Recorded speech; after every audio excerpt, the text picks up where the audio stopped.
They're doing well po. So we have Maxine Haley Uy from 16 to 17 years old. She was able to get a gold medal yesterday for 50-meter freestyle.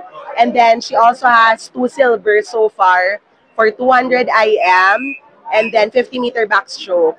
Yesterday also, Anika Catherine Matiling for 14 to 15 years old got a silver for 50-meter freestyle. Meron pa. Yes, 2 more days. They also have relays. And then meron din silang individual events also. Hopefully, they, as we always believe in, they just really try their best, even our other athletes. Pero, basko, gidya, ang swimmers also from different places. It's the best of the best from different cities. But we're just very proud of our athletes. Kay gabiragid sila, they're just giving their all also. So we hope for the best na madugangan.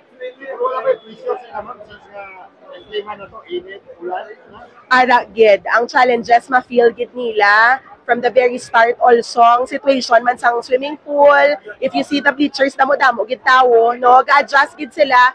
Pero kanami man lang tawo na baskin may mga hardships, ga-push gid sila gyapon sang best nila.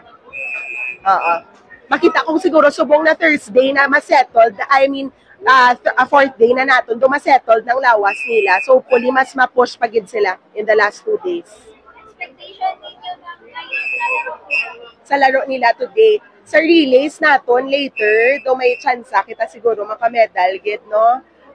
Hopefully, ma-push gid sang swimmers naton. Sa individual events also, for Maxine Oy Miara, sa 100-meter backstroke, hopefully gid makaland gyapon sa podium. And for our other swimmers, they can get their best times gid. Sometimes it's not just about the medal, no?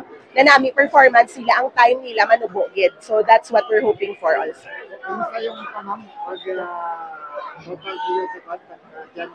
Sa Jensan. Okay, gid. Actually, it's a very nice city. Kanami man sa experience. Kanami sang tuna. Ga-enjoy gid kami, especially the parents also.